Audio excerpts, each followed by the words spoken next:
And we're kicking and we're ready to go. Yep.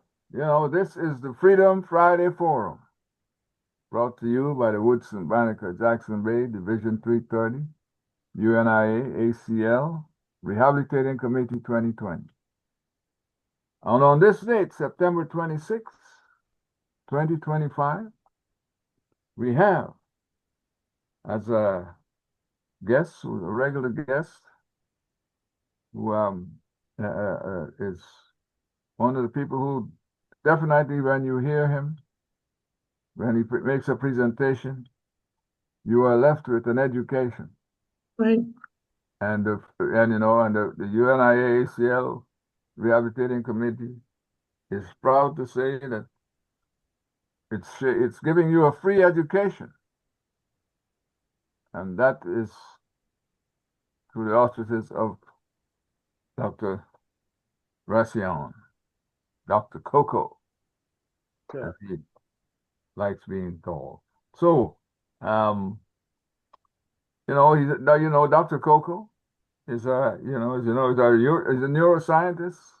We've introduced him several times, and you understand this man's wide knowledge, his experiences, and the fact that he loves his people and wants his people to know themselves. And that is why today we have this theme of Africans Know Thyself. And, we're calling on Dr. Rasayon to open your minds as we posted on the Facebook, the Division 330 Facebook page. Dr. Rasayon will give solutions that enable African people to have the insight to remove the clutter from the pathway to meta-cognition. That is the act of self-discovery. And we're asking the question, are you ready? If you're ready, then you're in the right place.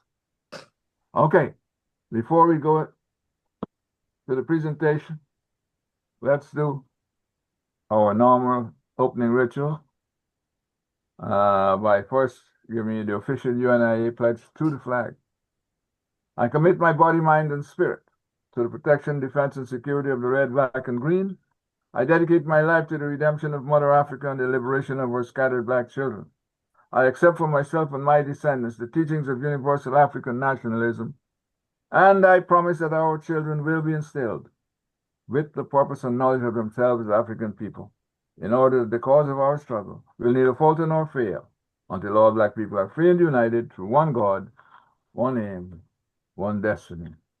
Of course, this comes to us from over 100 years ago. And it also was at that time, 1920, when the Constitution, not the Constitution, I'm sorry, the preamble of the Constitution was added and voted upon, and and several other items were brought in by our ancestors who attended that 1920 convention in New York City. And this is the preamble to the UNIA-ACL Constitution that was approved then. The Universal Negro Improvement Association and African Communities League is a social, friendly, humanitarian, charitable, educational, institutional, constructive, and expansive society, and is founded by persons desiring to the utmost to work for the general uplift of the Negro/Black peoples of the world, African people.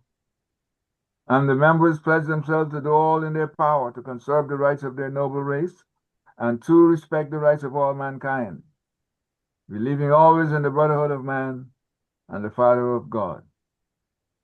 Let that sink in. The motto of the organization is one God, one aim, one destiny. Therefore, let justice be done to all mankind, realizing that if the strong oppresses the weak, confusion and discontent will ever mark the path of man, but with love, faith, and charity towards all, the reign of peace and plenty will be heralded into the world, and the generations of man shall be called blessed. After, I've recited this preamble so many times, and every time I do it, there's always something I feel that I missed.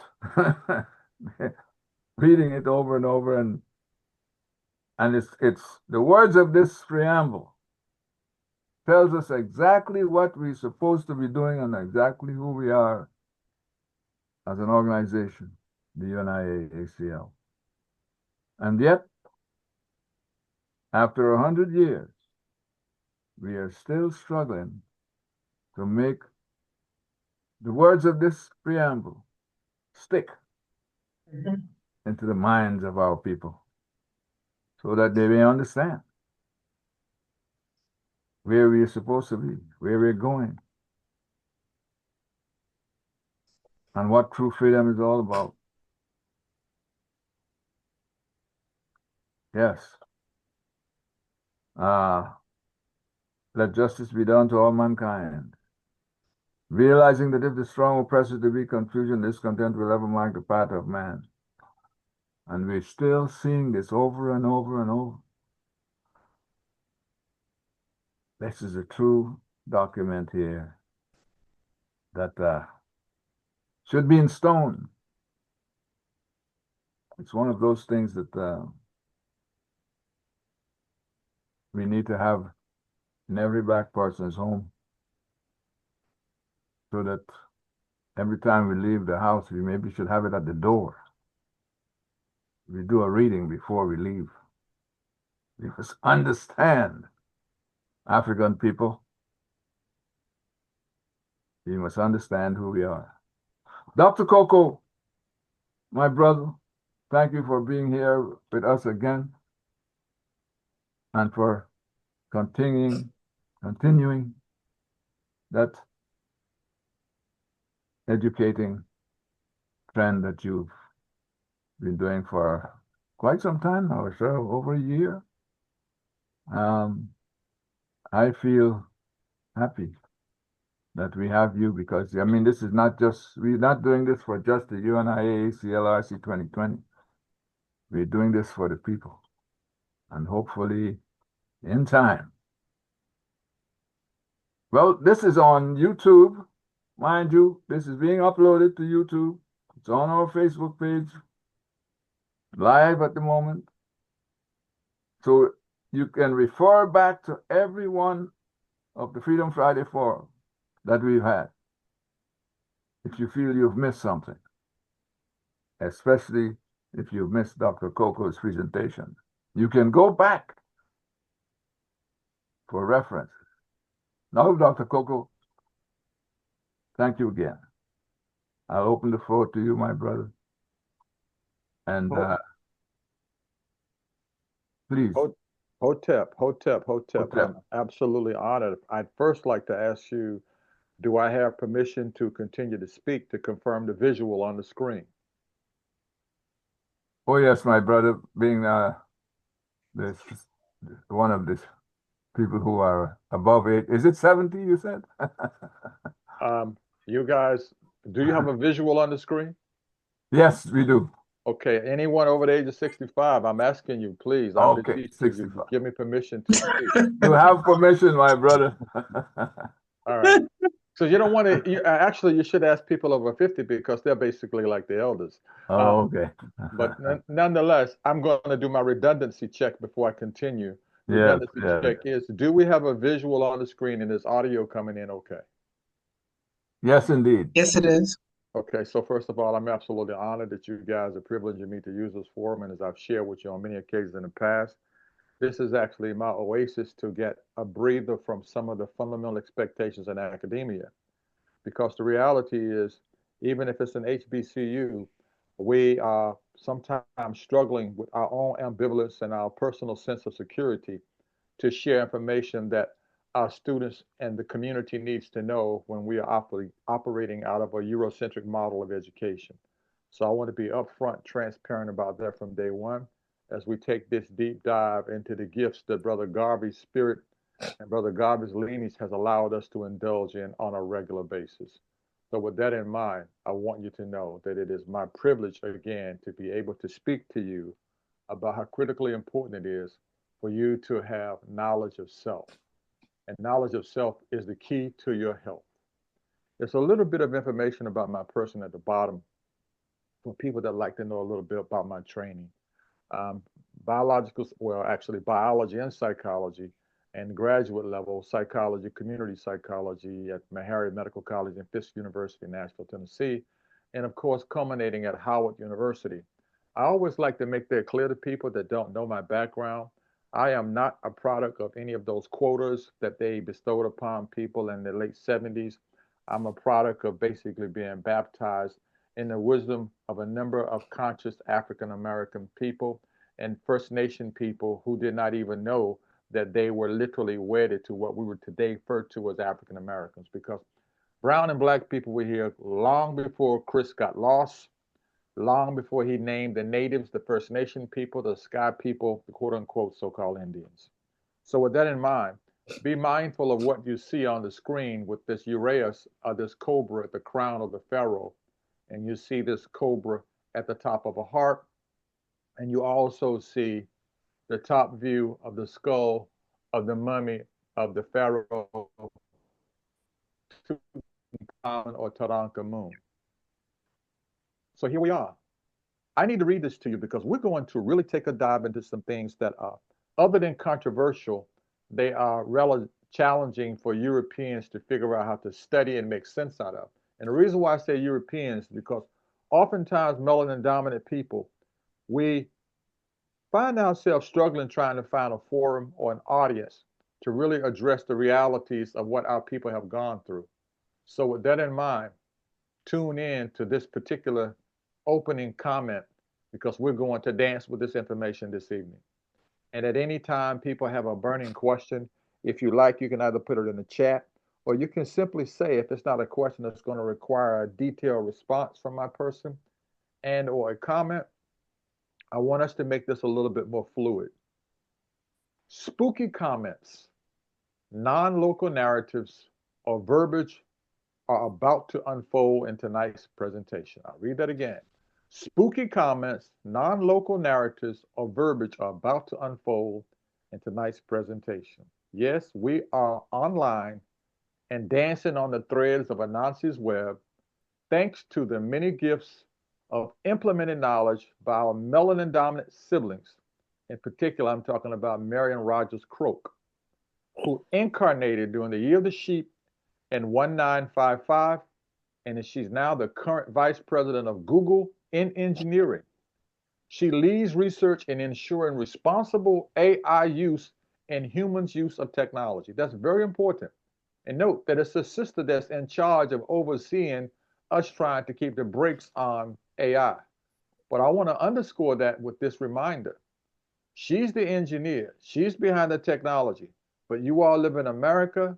Some of us, unfortunately, have yet to learn how to live in America. Therefore, we're still existing. And as a result, you know, in this country, it's not sense, S-E-N-S-E, that drives this country. It's C-E-N-T-S, dollars and cents, that drives this country. So because all of us are in different chapters in our lives during this current incarnation, logic strongly suggests, anchored in common sense, that we are on different pages in the book of life. Therefore, we must navigate to remember, that means put back together, uncover, rediscover our calling, near and purpose. We don't need to wait until we get into, what is it, the third day of Kwanzaa? Or the fourth day. Whenever near pops up in Kwanzaa, we need to be mindful of day one. Now, I'm going to drop something on you about the people that have their own zip code, their own police department, their own post office, their own everything. The Vatican. And I have some friends that are Catholics, and they will, you know, remind you that catechism taught them this and taught them that. But the Vatican suppressed the information on the pineal gland's mystical powers, the Catholic Church took over Europe and literally destroyed or stole all the knowledge in libraries as much as they could get away with, containing all the ancient texts and information of our true powers. They then created, I want to be clear, they then created and encoded Biblios. I deliberately left out Holy Bible because Bible comes from Biblios, to keep people looking outside of themselves for the attributes of the goddess or God within them. Be very clear about that. For the attributes of the goddess God within them. And I want to be very clear, God is God. Because that's some European crap when they tell you God, all right? We're talking about feminine and masculine energy woven into the thread of creation. And that's why it's foundational information for us to know that if we're going to have knowledge of self, we need to know who we are. If you don't know who you are, you don't know how you function. If you don't know how you function, it's clearly a function of you not knowing who you are because you did not know what to put in your vessel. You did not even know what type of music to listen to and what type of stations to tune out and turn away from. So the natural connection to you is always in the universe. And I want to be redundantly clear about this because I know some Pan-Africanists, I know some pro-Black people, I know some people and they think that their religion determines who they are. I know some people, they think wearing a fez, a kufu, or an African dashiki or a smock, all right, and the cowrie shells and the jewelry and the symbols, they really think that makes them African, all right? But if you are human, you cannot ignore the fact that your mitochondrial DNA is tied back to the continent. By the very manifestation of you on the earth plane, you are African. You may be an albino, misguided African identified as a so-called white person, whom we refer to as melanin recessive humans, or you may be one of these individuals that say that I'm from Asia, not knowing anything about Kush and Nubia. You're still African. So let's be clear about it. I think I still have a link on my website about these Chinese researchers that were doing research in genetics, and they trace the main families back from China. And the geneticist said, I'm reluctant to tell you that everything he found took him back to Africa. So sometimes answers come to you, and they come to you in ways that only you can understand. That is why it is so important to have a clear mind to receive and understand the message. And I'm talking now about your intuitions. And this is just to make it very clear to you that when you see this bust of this head of the Buddha, that top part represents the pineal gland, and these little coil sections of hair represents a melanin dominant human having kinky coarse hair. Back to who you are.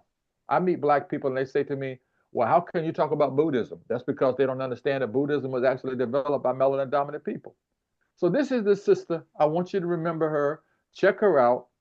Be mindful of her because she is the reason why we're able to go online, talk, have decent dialogue, utilizing this platform, being able to be heard and understood, and never forget that this sister, Marion Rogers Croak, I used to try to pronounce her name as Croak, but they says Croak just like a frog, so you got to understand and respect that. Remember, I'm being very clear. She's responsible for making sure that we stay tuned in to understanding the power of artificial intelligence. All right?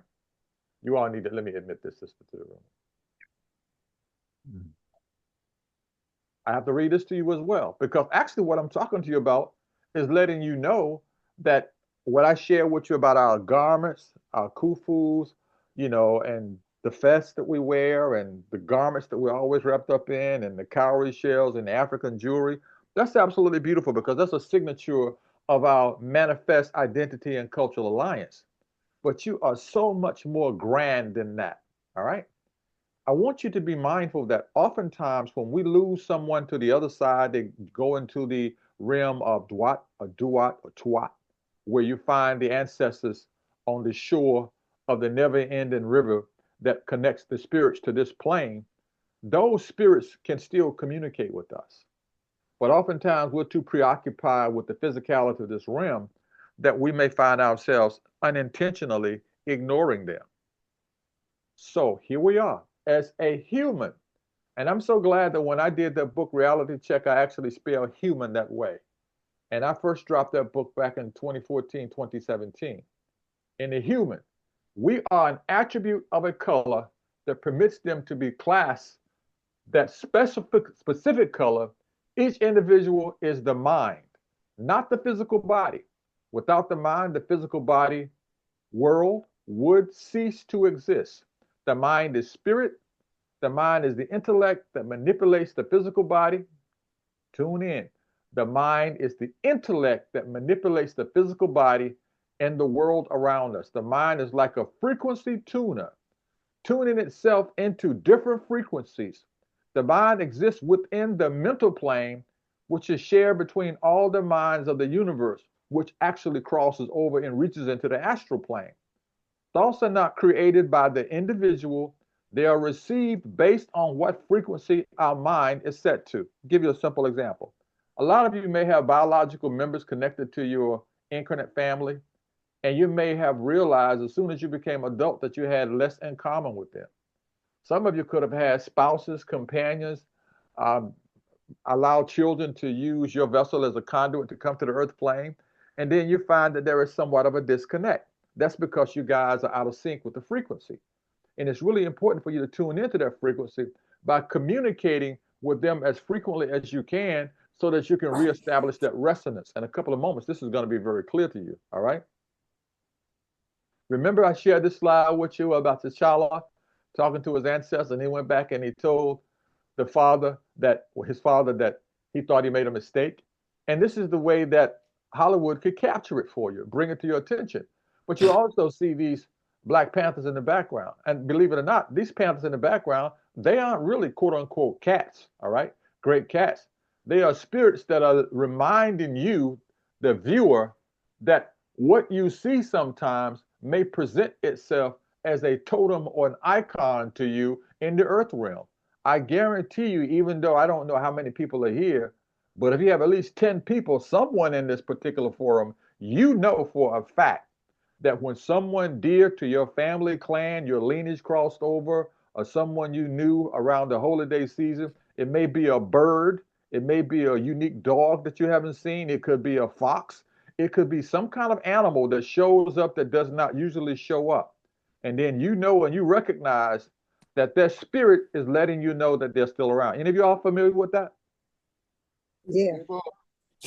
Okay, so let's keep it going. So I use this to remind you of what we were told many times before, and I bring it so that we don't forget.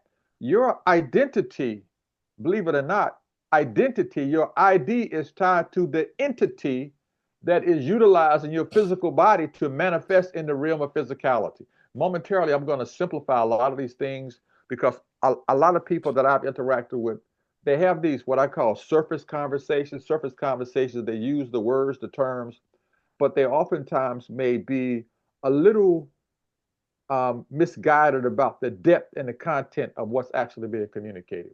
So the European myth from the womb to the tomb is clearly that. It is a blankety blank myth.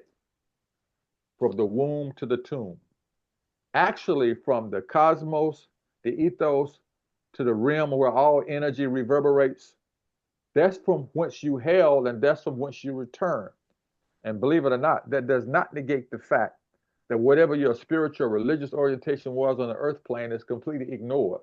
That can actually serve as your transport card to align you with someone that may have utilized that medium and their crossing, and they may come to escort you in your crossing. I'm talking about when you give up this particular physical body. I'm going to read this definition to you, then I'm going to jump away from this slide. I always read this definition because I like to rub it in, and I always tell my melanin dominant people, if you see it anywhere online or blah, blah, blah, blah, you know from whence it comes. It came through my person, was channeled through my person. Oxford Dictionary doesn't have it. Webster doesn't have it. Internet did not have it. This definition was channeled through yours truly. And if you start looking up what a human is, I guarantee you're not going to find this. Humans, hydrocolloidal, carbon-based, pseudo-autonomous, sentient, photobioelectromagnetic transducer, aerobic type, eumelanin dominant, mixed euphaomelanin, bipedal cerebral-driven life form of organized colonies of bacteria. You are a surface dweller. And the protoplasm and the colonies of bacteria that allow you to navigate this rim, those particular cells create a matrix and you have consciousness. Hence, you are a hydrocolloidal organized cellular matrix of those colonies of bacteria that I just referenced to you. And erroneously, we constantly get sidetracked all the damn time. Like right at this very moment, people are still obsessed with the manifestation of Didi Tarump, all right? They're concerned. Every time you pop your news, it's always something that Didi Tarump is doing. And as people are processing what Didi Tarump is doing, they get sidetracked about things that are really going on in their sphere, their biosphere, because the distractions that are created oftentimes are so blatant that it's very challenging for you to not notice them. Note my words, not notice them. I didn't say ignore. You have to be mindful of them. Being mindful of them does not mean you become preoccupied with those things. And so when I just gave you those definitions about what a human is, these particular main elements in your periodic table tie specifically to the foundation constitution of what makes a human a human. Now we can start taking that deep dive. You see this particular eraser erasing your consciousness, erasing your brain, and those things are literally captured very easily in these media. I just referenced them. What you see on Instagram, what you see on Meta, Facebook, what you see on your television, what you hear coming through the airways is literally designed just like that quote unquote wizard that you saw in the classic Wizard of Oz. And you heard them say that classic statement, pay no attention to that man behind the curtain, right? And no longer there's a curtain. Cyberspace is now the curtain. And because there's waves of electromagnetic fog and smog, you are oftentimes oblivious to the thoughts that you think are reverberating in your head. They're not even your thoughts. As the Bible said earlier, meta-cognition, which means learning how to take a deep dive into realizing.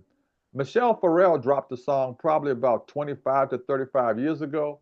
And one of the lyrics in the song was, are those your thoughts you're thinking? Are those your thoughts you're thinking? So you have to ask yourself, how do you know?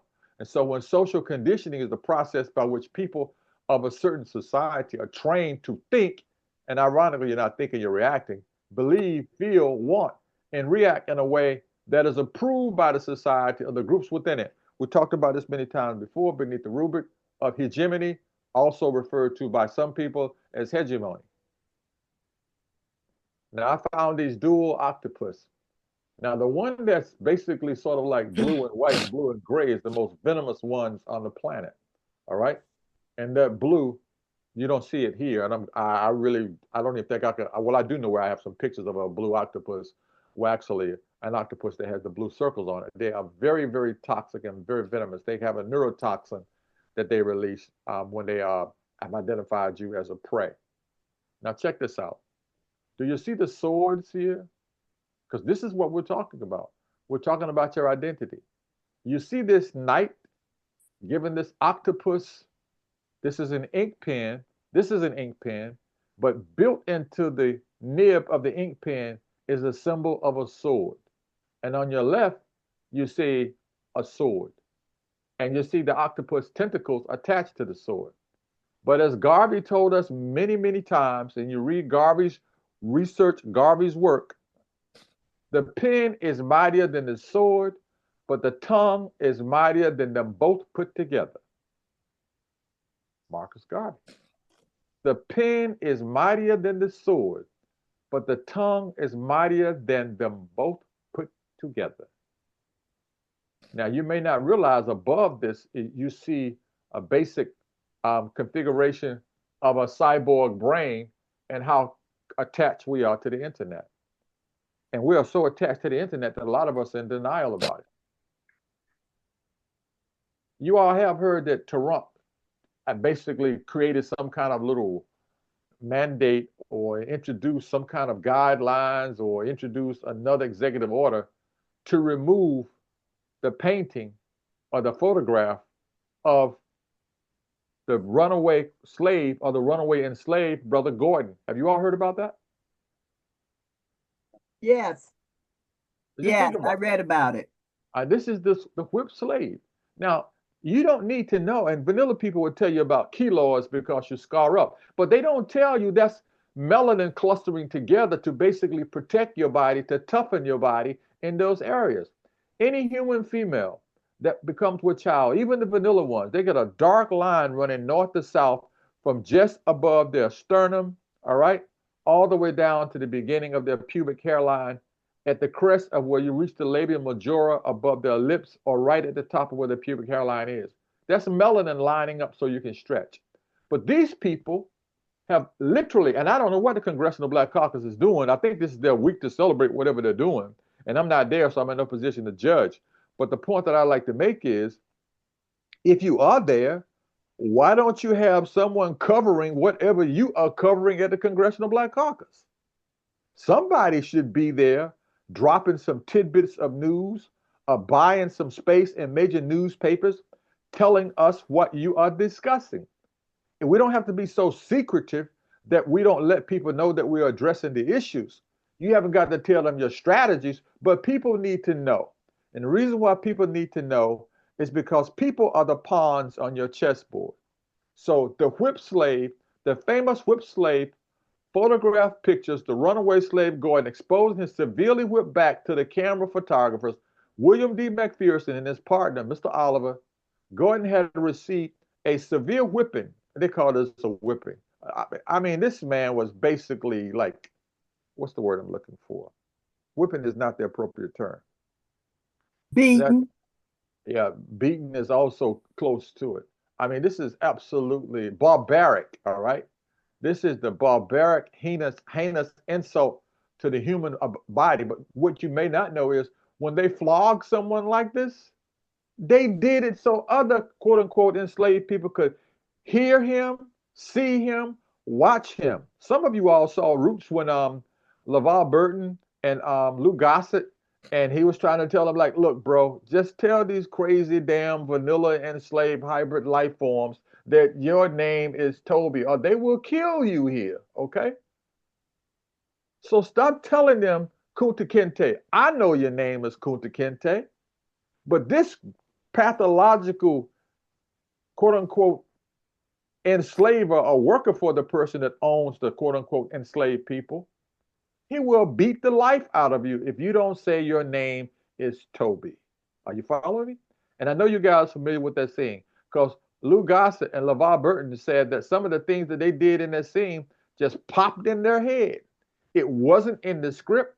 They hadn't laid it out in a storyline. It just popped in their head. That's back to that consciousness that I'm telling you. Now, I want to take you to the other level of making sense out of this. And you see Men in Black 2 or 3 here, and you all know what this is, right? Do you all know what this thing is? It makes you forget. Literally. It wipes your memory out. A little while ago, I showed you an eraser. And they want to erase the documentation. And that's what the objective is to make you forget. And you guys know better than I do. One of the foundation building blocks of the word remember is to put back together and or go and fetch those parts that are missing from you. Remember to put back together, i.e. Sankofa, all right? You all know the bird with the egg looking back, and the egg represents the future, and you must carry your seeds into the future in order to have a sense of destiny and purpose in life. So when I'm rubbing it in about identity, know thyself, rather challenging to know who you are if someone wipes the records clean of your narrative. And I prefer to use the word narrative because history is a Eurocentric concept, which meant that whatever documentation was recorded was put together by old white men or old melanin recessive people. That's why they say it's his story. It was probably in the past 15 years, maybe 20, that vanilla women had enough gumption or chutzpah to actually say it's her story as opposed to his story. But see, that's that dichotomous logic. The fact of the matter is, there is a narrative that represents the truth, And that narrative that represents the truth is not a version of the truth. It is simply the truth. So here it is again. You hear it all the time. People are visiting their church and they will be told by the minister, sometimes the preacher, I'm shepherding my flock. You all, even though that's symbolic, but it's symbolic of guiding people that don't know where to go. It's symbolic of people that have basically been subject to so many things to destabilize their ability to think, that they are the group of individuals that I refer to as spooks on asphalt. All right? Walking, profiling dead. They don't know any better. They believe everything that white folk have ever written or black folk have parroted that they said. They are spooks on asphalt. And it doesn't matter how many degrees you have behind your name. It doesn't matter how many things you publish in mainstream America. It doesn't matter if you became that damn quote unquote Rhodes Scholar. It doesn't matter if you went to Yale, Princeton, Harvard, Brown, or MIT. If you don't have a sense of identity when you get there, as soon as you leave, your eyes will be open, but you still will not be able to see. Okay?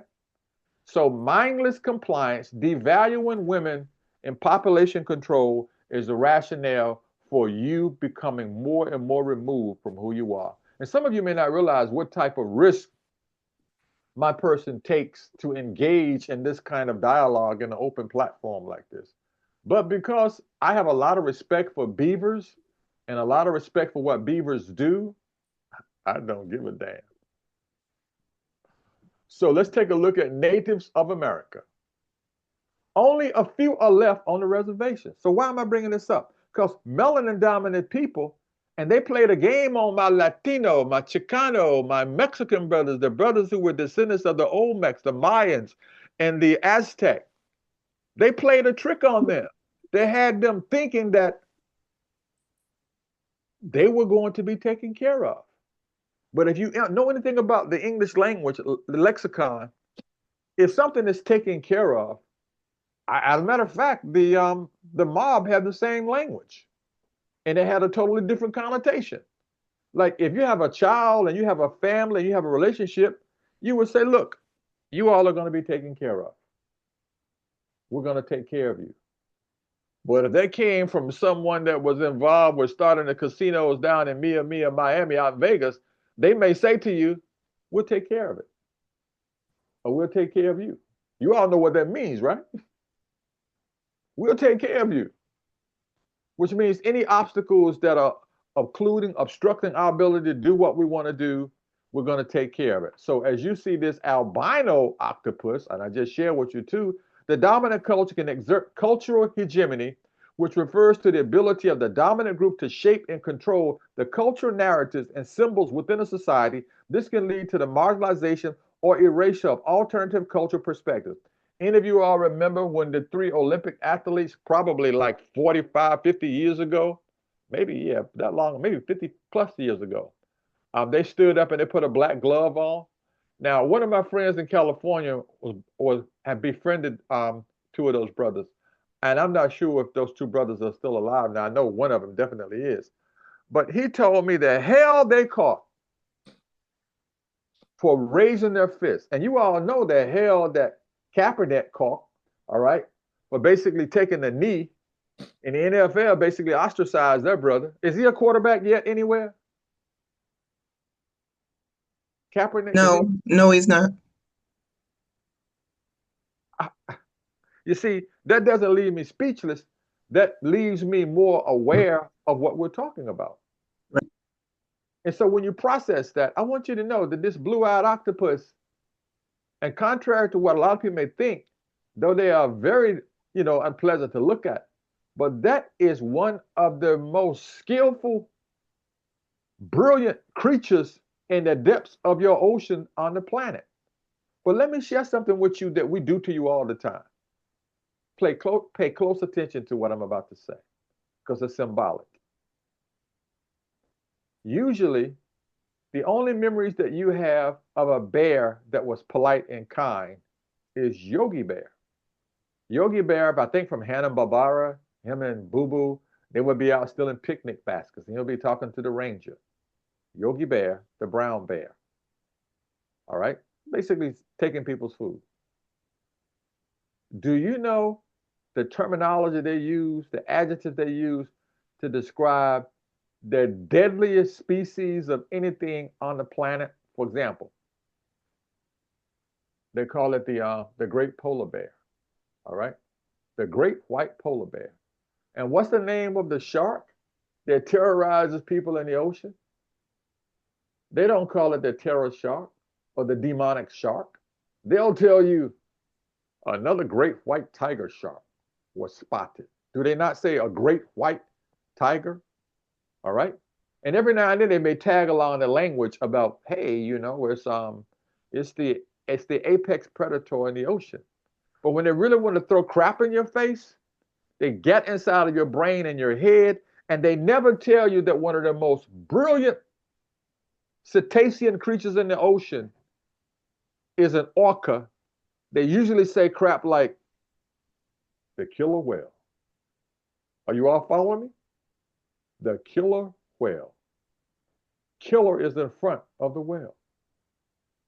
That is one brilliant life form. All right? Now let's take a move over because we're talking about identity. And the challenge is that when you think about who you are, if you don't know who you are, you forget that you're connected to everything in the universe. So I'm just going to quickly go through this to let you know one of the reasons why we don't know who we are is because we're told that Ife or Ifa is something that's related to voodoo or some kind of negative earth magic. Same thing about the I Ching or the I Ching. Same thing about tarot. You hear a little bit of it about astrology. And if you talk to a kahuna, the term they don't use shaman, all right? Anthropologists came up with that. If you talk to an ethnobotanist, like you guys know Dr. Sebi, I see so many things online now about Dr. Sebi since he crossed over, and we know what happened to him while he was locked up. That brother was one of the most brilliant ethnobotanists that we had in this side of the century. I'm going to tell you about another group of ethnobotanists so you can take a peek on your own, because we're talking about identity.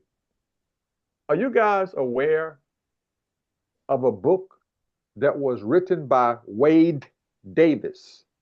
Wade Davis. And the book is entitled Serpent and the Rainbow. And Hollywood made a movie about Serpent and the Rainbow. And the whole theme was about how they had come up with this voodoo zombie powder to turn people into zombies. But they leave out the fact that the anthropologists that were pulling information from that research with ethnobotanists, they modified some of the compounds that they put in anesthesia. So when they put a person under and they did surgery, the person could actually be consciously awake while they did brain surgery. Now they left all that out. You follow me? You have to take a deep dive to find it. So when you see me highlighting for you here about this Tellurian surface dweller, I wouldn't be surprised if that crazy vanilla brother that called all those guys down to Quantico, spending all of your tax dollars to fly them in from every damn where in the world. I'm just being candid with you. I wouldn't be surprised if before the year is over, or maybe before Valentine's Day or spring year coming up, that they start telling you about life forms from outside the Earth's atmosphere, aliens. Because that would be the ultimate thing to distract people's attention from what's happening down here. And I'm bringing it up because you have to be really stupid to not know anything about military strategies to bring all of your brilliant people down to Quantico. You don't want all those people in the same damn place at the same damn time. You can do that stuff with a ghost WebEx platform, meaning you could have 8 dummy platforms and people could be scattered everywhere. You can still have that meeting. You see, that's a sign of an insecure person making decisions about bringing all these people together for the optics to say, I'm in control, I call these people together, blah, blah, blah. It's not smart. It's dumb. That's just like getting Nkrumah, Malcolm, Martin, Diop, and you name all of our geniuses, putting them on a plane and tell them you flying them to an important meeting somewhere in continental Africa. Believe it or not, that's what happened with the Titanic. Because I know they misled you guys about the Titanic. They had all these individuals that had major monetary resources while the Federal Reserve was basically being incubated to be developed. I mean, incubated to be developed, meaning if you guys will look at the creature from Jekyll Island, you would find out about the kind of stuff that this country does to manipulate the stock market. Now, you may think I'm taking you into rabbit holes. I'm talking about identity. When you know who you are, you don't get sidetracked with distractions. You'll just say, oh, wow, here they go again. You know, here they go again. And it's ongoing. This is just to remind you that the ancient Egyptians had so much knowledge about the brain, and they actually reminded through their symbolism that they knew about the brain, how information was encoded into the brain. And as you know, this is also representative of Ra, and these two W-Rai, they represent the chi in the body traveling up the chakras and the meridians in your body, something called the Sushumni or Kundalini. They knew about that, and that's why I showed you earlier where you see the Uraeus on the brow of the pharaoh, and to the left you see a vulture, and the vulture represented not just Lower Egypt. The vulture represented the lower part of your body, your lower consciousness, right? But it also represented how you transform things to be utilized. And you had to have a dual consciousness. You had to be aware of what your physical body needed, but you had to be aware of your spiritual identity. And this is the reason why light was always important. And when the Vatican, the people got together with, I think, the Council of Nicaea to strike certain books from the Biblios in the Bible and toss them aside, they're now recognized as the books of the Apocrypha. They made a decision that in order to keep people kind of like, if you were a Shriner, a Mason, probably even an Eastern Star, you knew that those metaphors in the Biblios would be talking to you in code. Like I think in Genesis, one of the first things they say in the beginning was the word, but they also say, let there be light. And light has to do with consciousness. Hence, inside of your brain is where enlightenment takes place. Are you following me? Again, back to identity. Now we're going to take this dive into the pineal gland. And I was looking for a magazine cover that I had on one of my older computers because I can't find it now online. Scientific American Mind magazine, in the late 90s, they had a cover on the magazine that talked to you about this particular little area that you see here in between the olfactory bulb right beneath your nose. And I'll show you a better image in a little while. I'm letting you see because you will know this is the brain stem and this is the belly, the underbelly of the brain, right? And in med school, they teach people about 12 cranial nerves, but they don't tell you that the 12 cranial nerves, though they're tied to specific connections in the body, they don't tell you that the 12 cranial nerves are symbolically representative of the 12 signs of the zodiac, and your sun represents the Christ consciousness. As a matter of fact, Krishna, all right, and Ra means sun. Are you following me? And so that light of consciousness that comes into your eyes, it comes in through here. And if you were to awaken in the morning and you were awakening to sunlight, and if you had no blinds or shutters on your window and it's not an overcast, that light would be too radiant for your eyes to process. You have to turn your eyes away or you have to cover your eyes because there's too much light energy running through a little thing here I'll show you momentarily called the optic chiasma, the optic nerve.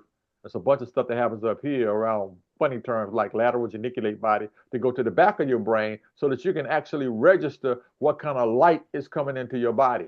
And guess what? All of that light that comes into your body, it goes here and reverberates, which means it goes here and bounces back up here. And in a few moments, I'm going to tell you why it bounces back up here, because it bounces back up here to your pineal gland to send a message down to your pituitary gland, which is going to be down here, because the pituitary are the glands that control what you associate with Mother Nature, i.e. women, and the pineal gland associates the relationship between the stereotypical representation of man, because there is no man without woman. There is no male without female. Are you following me? So they have a special relationship, and that relationship is called the Holy Trinity. And the Holy Trinity is inside of you. That's why people that understand classic Judeo-Christianity will say to you very candidly, they'll say, hey, Emmanuel means what? What does Emmanuel mean?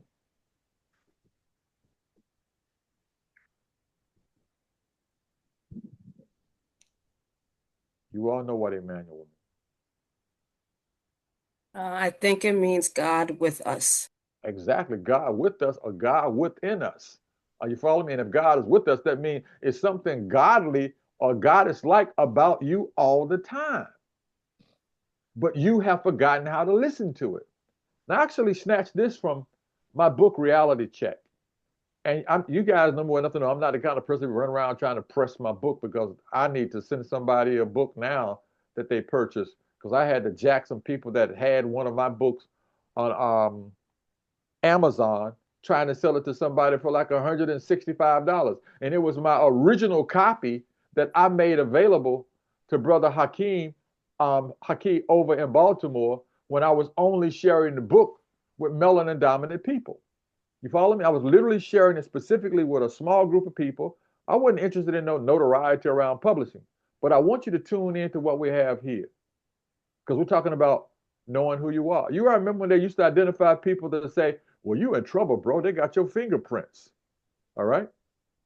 Man, you left your fingerprints in there? Hey, man, look, man, if you go to the UK and a lot of places in the United States, we have cameras everywhere. And if you don't pay attention, they might drop a little damn sensor on you and you won't even know it. Are you following me? Some of your credit cards, your smartphones, they don't call it a smartphone just to say it's a smartphone. Just think about it. You're going to buy a phone that costs anywhere from $600 to $1,400. That's a damn computer. Are you feeling me? Even though most people may not do the kinds of things with it that they should do. But I want you to know we're now dealing with your DNA and your biometrics. Do you all remember when they were jacking people from Ancestry.com, telling people that because that particular organization was going out of business or something like that, that they were selling your material to the government? Do you all remember that? They were selling your stuff to the government. And you know, when you go out of business, they always have a clearance sale, right? People are trying to make some money. So your DNA and your biometrics. Now, those of you that come from the continent or were reared in a household, you know damn well you were an infant, and while you were an infant, you're still a child. That crap called adolescence is some European crap. After you became a child, you're no longer a child. You put away childish things and you become an adult. Are you following me? But we have screwed up the physiology of our children so badly. We have screwed up the physiology of our children so badly because we're feeding them fake food from some of these pseudo food organizations that have been fed steroids, things to enhance the growth of whatever that thing is they're eating that they're calling food, and all types of antibiotics that it screws up the child's physiology. And little girls younger than the age of 8 are winding up with a menstrual cycle. Have any of you all have heard of this? Yes, no, not really. Yes. Yes. Now, can you imagine a little child that's 8 or 9 developing a menstrual cycle and more importantly, getting hips? Then you got some perverted old ass person that's probably in the damn Epstein files running off at the face about, look at that little fine honey. That damn child, not even 11 years old on the planet. She hasn't been here a decade, and you're looking at her with a mindset that's indicative of the pathology associated with pedophilia. All right? This is one of my colleagues that's in travel. I'm gonna let them know that are you good? You safe? Okay, bet. I'll let you later. Peace out. So you have to check on your children, no matter where you are. Like, I'm not gonna tell you the codes that I have for some of my children, right? Because it would basically have to give them new codes. When my kids were little and younger, I used to give them what you guys would call a dog tag. I had them made. They were really cute. It had my email address on it, and it had my telephone number on it. And it had like 24/7 access, right? 24/7 access. Like, if you see this tag on my child, blah, blah, blah, blah, obviously the child might not be conscious. Anything could have happened. But in this country, we turn stuff into, do you have a medical alert bracelet? You better keep up with your children because you may not know. It's people going missing in Texas right now, particularly out of Houston. Are you following me? And some of you are too young in Washington, D.C., into their 70s or late 60s. We used to have something called a freeway phantom. And in the mid 80s, early 80s in Atlanta, we used to have something called the Atlanta child murders. Any of you all familiar with that? Yes. Yes. So you can see why, like, John Lewis made it clear. And even though I used to tease people about John Lewis because we used to crack jokes at CBC and say, like, would nobody giving John Lewis no play because he was a little chocolate brother and he wasn't like what you might call the kind of brother that a lot of sisters would be attracted to. But that brother was a genius, and he's still a genius. And one of the things that he says that I'm always embracing is, it's time to get in some good trouble. Good trouble. And I'm going to be redundant as I say this to you as I revisit this particular graphic in this slide. The thing that's really undermining the stability of melanin dominant people is a lot of us have the attention span of a sneeze. That's our attention span. A sneeze, that's our attention span. Whatever is up, it becomes the focus. And that is tied to hegemony. I used to have software on my computer, but when they start changing these different platforms for Apple computers, you really have to have sophisticated software to make your own graphics and things like that. And you may not know, these are snow caps on top of this word hegemony. And that's my reminder to let you know that these people came from one of the glacial epochs. And they are wedded to hegemony. And out of hegemony, they came up with colonialism. And out of colonialism, they came up with racism. And out of racism, they chose to embed racism and stuff tied to your religious orientation. And they started spooking you out about creatures with horns and red devils and things like that. And if you take that word devil, it's devil, drop the D, it's evil. You drop the E, you get vile. You drop the V, you get ill. So it came from sick people. And these sick people literally superimposed upon you the belief that your identity was what you did for a living. And what you did for a living became your conditioned identity.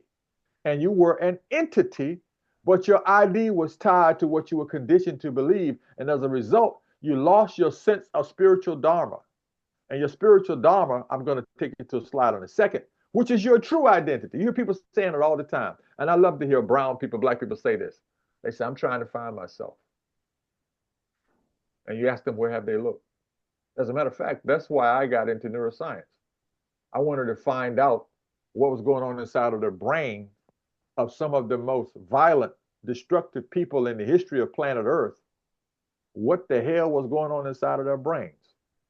And in about 3 minutes, I'm going to give you a peekaboo into what has gone on and what is going on inside of their brains while you're wasting your time when you're trying to figure out how to redirect the collective body of the good old boy network. Here is one of my favorite analogies and metaphors. The First Nation people have a saying about the great eagle, and I always plug it and rub it in. The eagle that flies in any direction must use both wings. And in this country, you have a wing that you refer to as the Democrats, you have another wing that you refer to as the Republicans.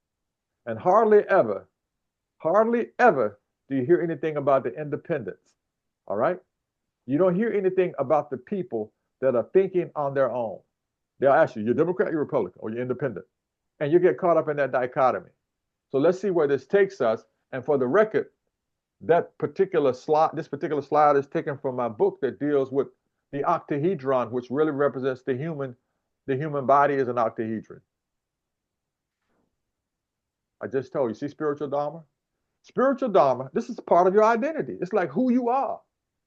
And when you don't know who you are, how can you give people advice? You all ever have relationships with people, they don't know who the hell they are, and they say stupid crap to you like, I'm just trying to figure you out.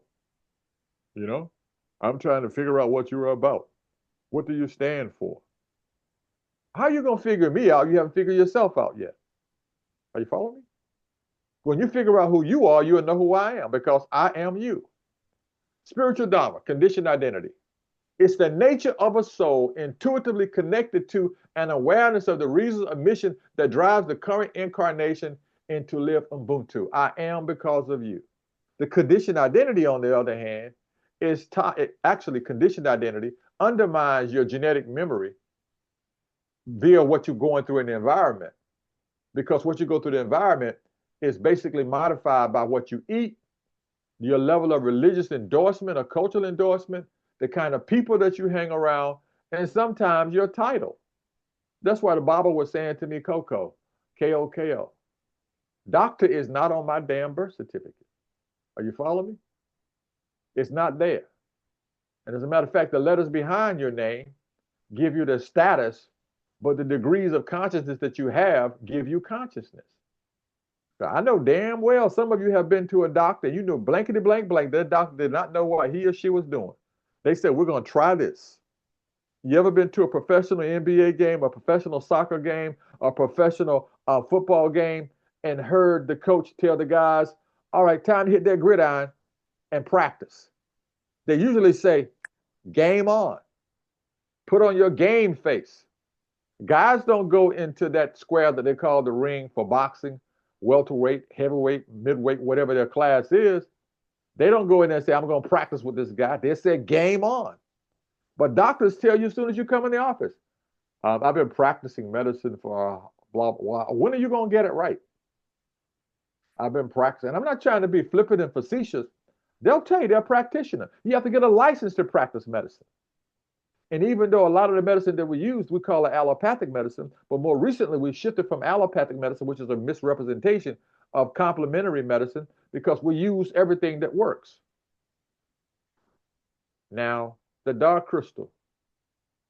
You are the dark crystal. They showed you the dark crystal in a thing that Jim Henson put together for the Muppets called the dark crystal. But you are the dark crystal is inside your head. And that dark crystal inside of your head is your pineal gland. Now, I'm not able to read these things to you in any detail, but I will just highlight a couple of things for you, right? Like consciousness is the temple in man. I'm going to show you a slide momentarily relating to the book. The book is The Temple in Man, all right, dropped by Schwaller de Lubeck's. Now, check this out. The seeds of the lost magic were passed out through the ages, all right?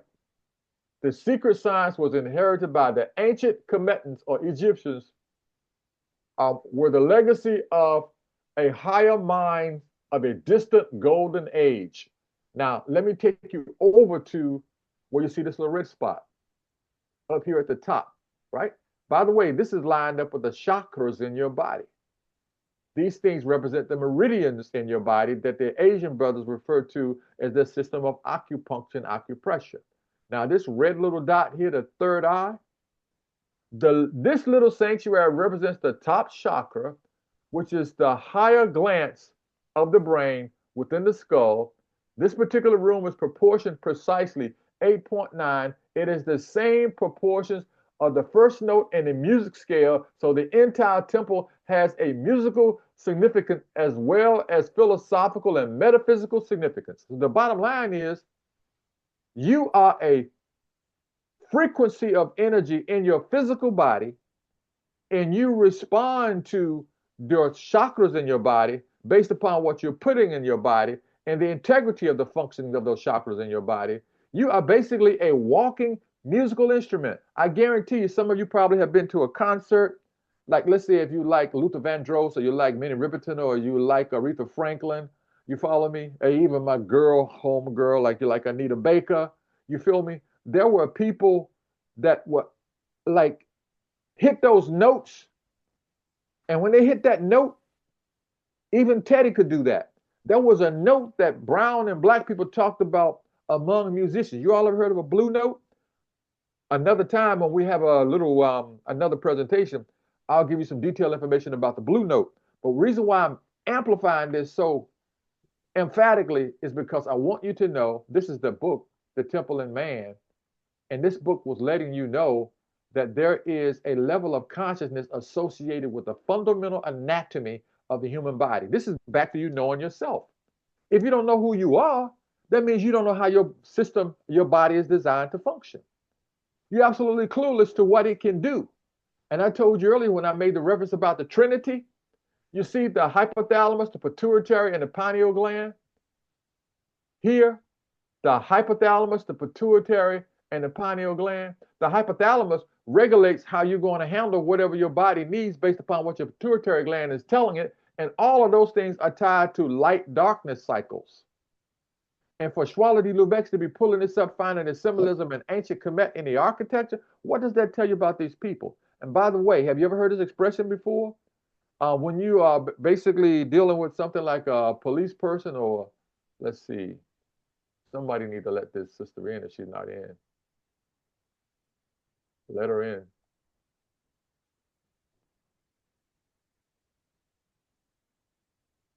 I want you to tune in to, you see this word here, person? How many of you all saw, it was released probably in the mid-70s, called Close Encounters?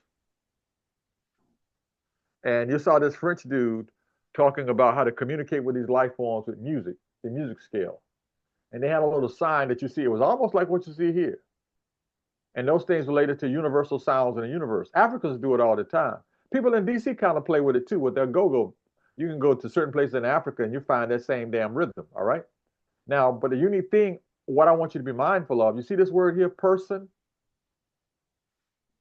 I know you heard of Sony Music, right? And I'm sure you've heard of when you get involved with anything involving the law or in a relationship, people say, did they touch you? Did they put their hands on your person? Did they violate your person?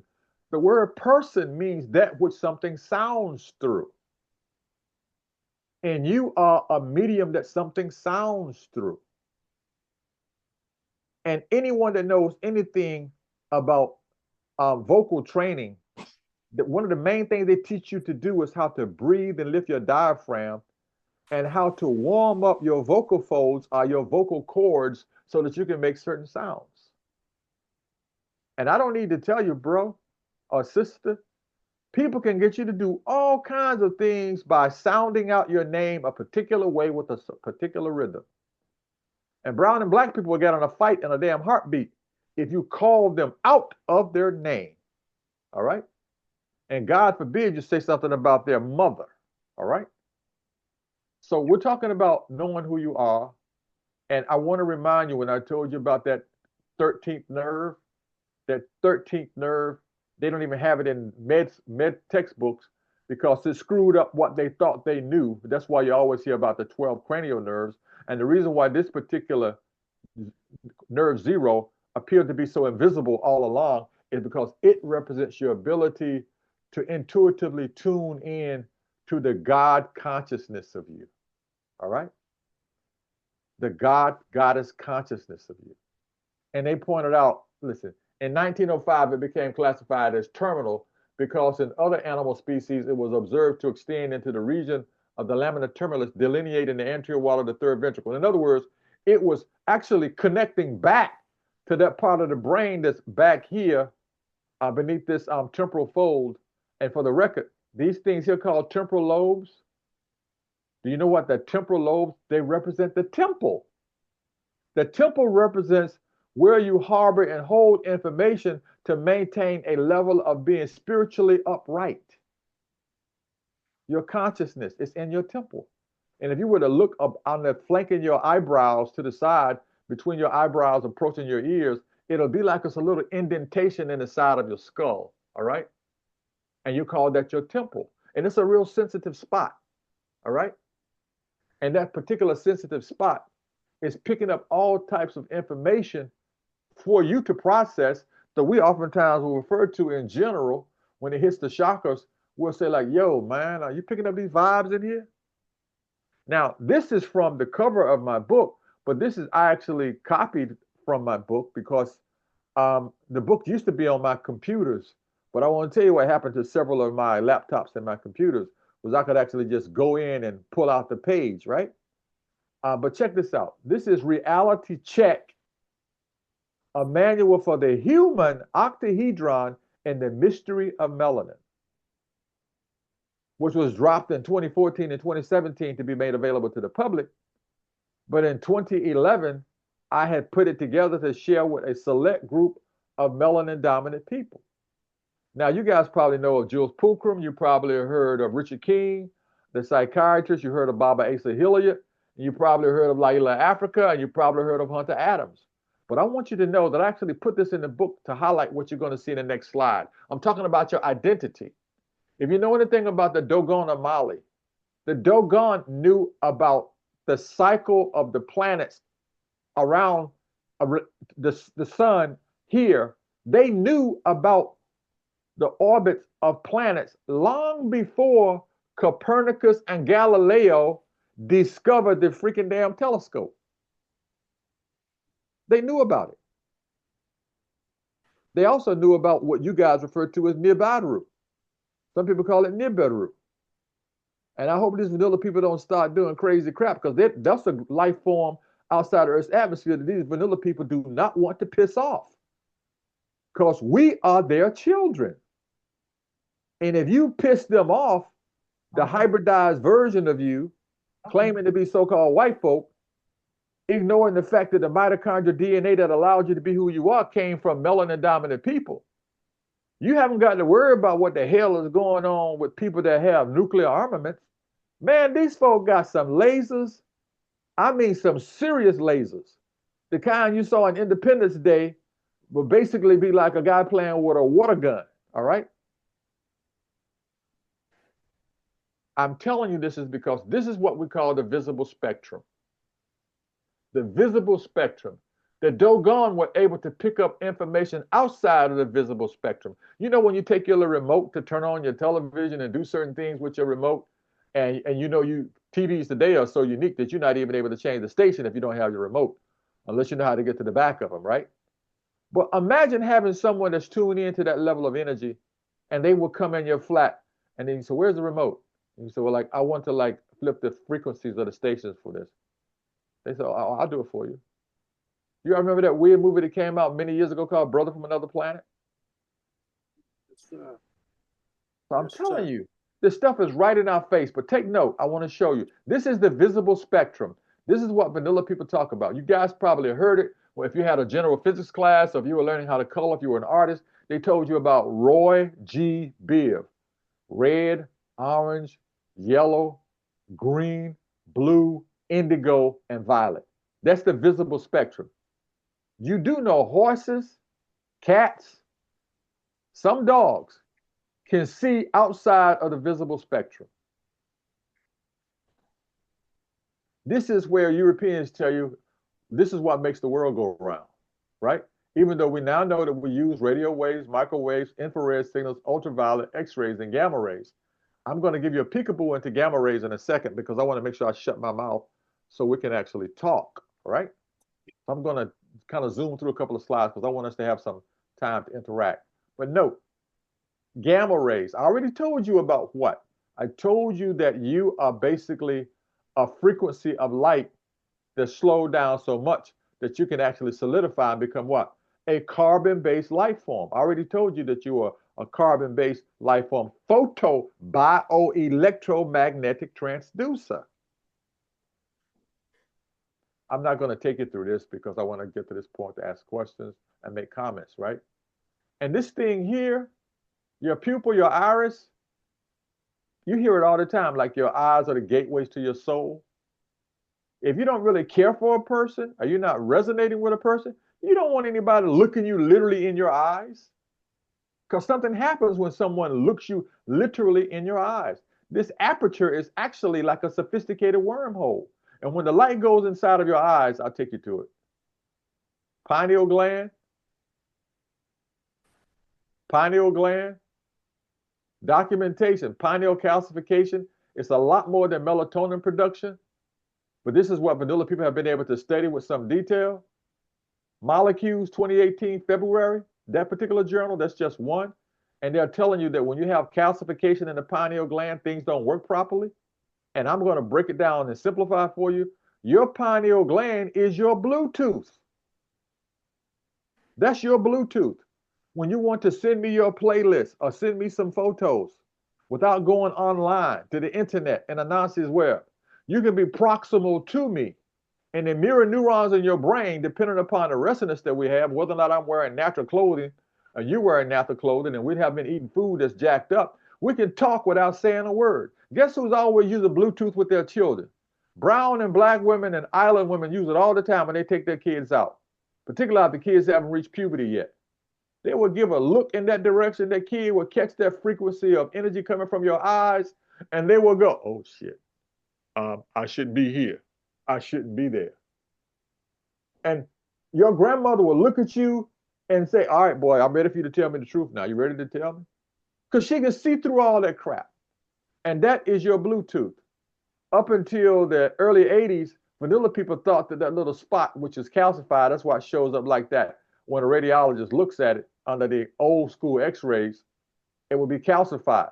But let me share with you who has the most calcification. Well, if you're drinking tap water and you're eating crap, just think about it being like plaque on your teeth, but it being like a very non-porous, stiff compound on your pineal gland, which should be like a juicy grape or a juicy currant raisin, but it gets hard, so you cannot communicate.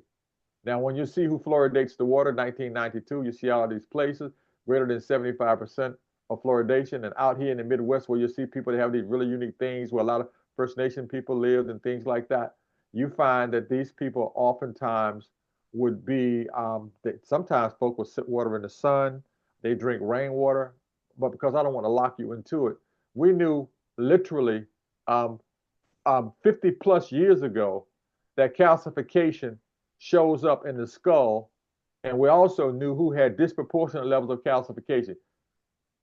Does anybody want to take a guess of who had the most calcified pineal gland? Who? Girl, Hello? white folk. Caucasian men in particular, clearly over the age of 35. I guess that's why I will never get a super fat grant from those people to study what kind of brain damage they have. And then, that's, you're speculating. Nobody has proof of that. Man, and we had a face-to-face conversation. And by the way, I am literally a baby compared to some of the people that I know.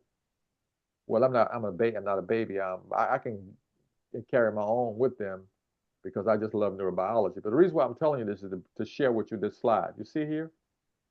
You see the values they have? Now, that dude that came to speak to, I think, the United Nations in New York today, they basically threw him a whole bunch of shade. He had the nerve to be arrogant talking to them. I'm not going to call his name because I don't want to be meta tagged later on and somebody sample it. But the thesis was, if y'all don't do what I think you should do about what's happening in the world, y'all are screwing up. And you're really screwing up badly because I know what you all need to do. And the very same people that he claimed he was speaking on the behalf of, they basically told him to chill. But when you get your little sound bite from the news, like I shared with you earlier, you become a marionette puppet on a string. So let's look at these melanin dominant people. All right? Look at these melanin dominant people. See, melanin dominant people. The values are in the relationship with the people. The knowledge is determined by the rhythm or the intuitive sense of the relevance of the knowledge. And these people, greater than 80 to 98%, they have their pineal gland intact with hardly any calcification, unless you're drinking tap water on a regular basis, eating a lot of these fake foods, white sugar, white milk, white flour, white salt, white pasta. You're giving yourself brain damage, but it does it so slowly. And I made some of my students aware of the insidious journey of dementia, better known to most people as Alzheimer's disease, because that's the most prevalent form of dementia. And because it's the most prevalent form of dementia, they always talk about Alzheimer's disease, all right? So my dear people, I'm about to start stopping so we can talk and we can have some funnel conversation. But I want to show you, you see white matter versus gray matter in the brain. You hear about zombies always wanting to eat your brain. Both are found in the brain. If your pineal gland is not functioning up to par, your damn brain is not going to function up to par. And for the record, your pineal gland produces many more compounds than melatonin, all right? Many more compounds than melatonin. Your pineal gland is intimately involved, and you have an astral flight out of the body experiences when you go into a deep dream state. I'm going to show you these two slides and I'm going to stop. You see this slide? Some of you probably heard of this movie. They usually show it around the holiday season. It's a Wonderful Life, when he was allowed to see what the world would be like if he wasn't here. You probably heard of Meet Joe Black. You may not have heard of Afterlife, because this particular mortician could actually see people that had crossed over that didn't know they had crossed over. So, you crossed over, but you don't know you crossed over, but he could actually see them in the spirit realm. Now, check this out, because most of you are going to be familiar with this next slide. This is the one that Tony Browder always tells me comes to mind when we have a conversation with this subject matter. The sixth sense. As a matter of fact, Tony getting ready to do his last trip to ancient Kemet in July. I think I better put my stuff in the kitty, because I definitely want to make sure that I go when Tony takes his last trip to Egypt. So he says his last trip. Tony can be like a boxer He goes and then he goes again. He always says when he goes to Egypt, talking about Tony Browder, you know, Dr. Tony Browder. Everybody knows about our resident Egyptologist in D.C. And throughout the North America. I'm just reminding myself that I definitely need to go ahead and put my stuff in and go to Tony's trip to Egypt. Now, why did I digress to bring this all up? Ancient Egyptians knew about that. That's why they had so many rituals about weighing the heart. They knew that the soul, the spirit, and the body must be properly cared for. Muslims know the same thing, right? The little white cloth, and you don't get buried in your $2,000 suit that you bought and your gator shoes. I mean, everybody's treated the same when you cross over. But this movie was the classic. It frightened the crap out of most people because Bruce Willis's character didn't realize he had crossed over. This kid could see on the astral plane. This kid, the statement was, I see dead people. All right? And ironically, that's an oxymoron because the person's shell that's floating around, the spirit is still here. Are you feeling me? And this kid could see on the plane. He didn't know he had crossed over. That's why I'm reminding you, and this slide is going to be the reminder. They call it a spirit molecule, all right? This compound, dimethyltryptamine, all right, better known as DMT to people that want to say it, it's a hallucinogenic compound. And when somebody frightens the hell out of you, they almost make you lose consciousness, or you have an abrupt loss of life, or go quickly into a coma, like somebody makes you lose consciousness, you can have a major out-of-the-body experience. And that major out-of-the-body experience is intimately tied to your body releasing a surge of DMT. Now, I'm going to show you just quickly, and we'll be done, and we can talk about it. You see what happens with the gamma wave frequency? This brain wave frequency, multidimensional infinite intelligence, when your brain speeds up so much, so fast, so quickly, things happen inside of your brain that your physical body is no longer equipped to make sense out of. And because your physical body is not equipped to make sense out of it, you go into what we call an altered state of a consciousness, and you can tune into things that are not in the physical world. All right? And this is where it is. This is where it lives. You see? Very alert, insight, fast information processing, hyperactivity. We don't even talk about the epsilon, all right? That's when you get that super surge of energy, but it's almost like for a moment, there is no discernible activity in your brain. And I'm talking about what people would say that when you get into the other side of delta, low delta, they'll tell you that you're brain dead. But people have been in comas for months and years, and they come up out of the coma, and then they tell you stuff that they observed while they're in the coma. Have you all heard about that? Yes.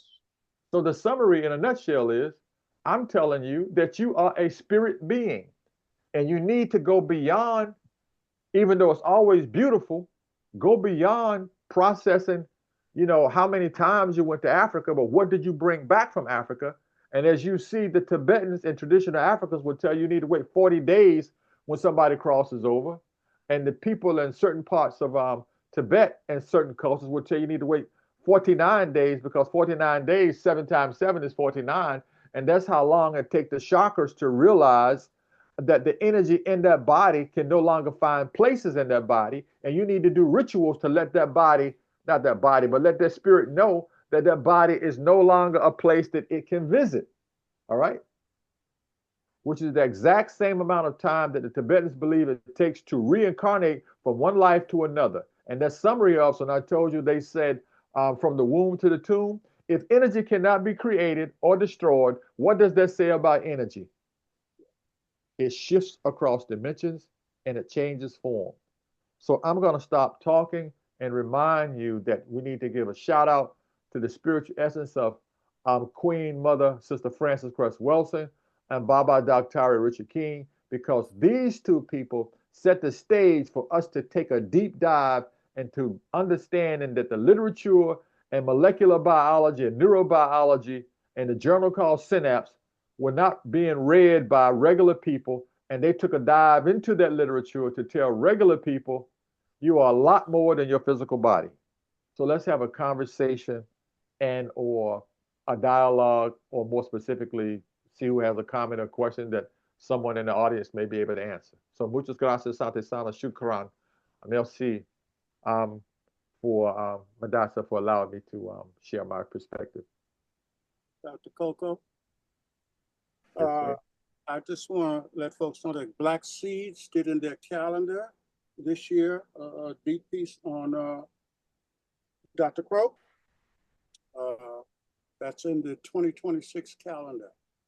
The other thing is that this whole thing with Separate in the Rainbow, a lot of folks miss that movie. You know what I mean? It somehow was personification, this whole quote unquote zombie Yep. era. And it's, what's his name? Wade Davis was the one that actually wrote the book. Yep. But it was Wes Craig. But it was what? You broke up. Yeah, I meant the way you said, but what? Did you lose your audio? Somebody wave and let him know his audio is off. Wow. Was that Congo? Zamla, you dropped.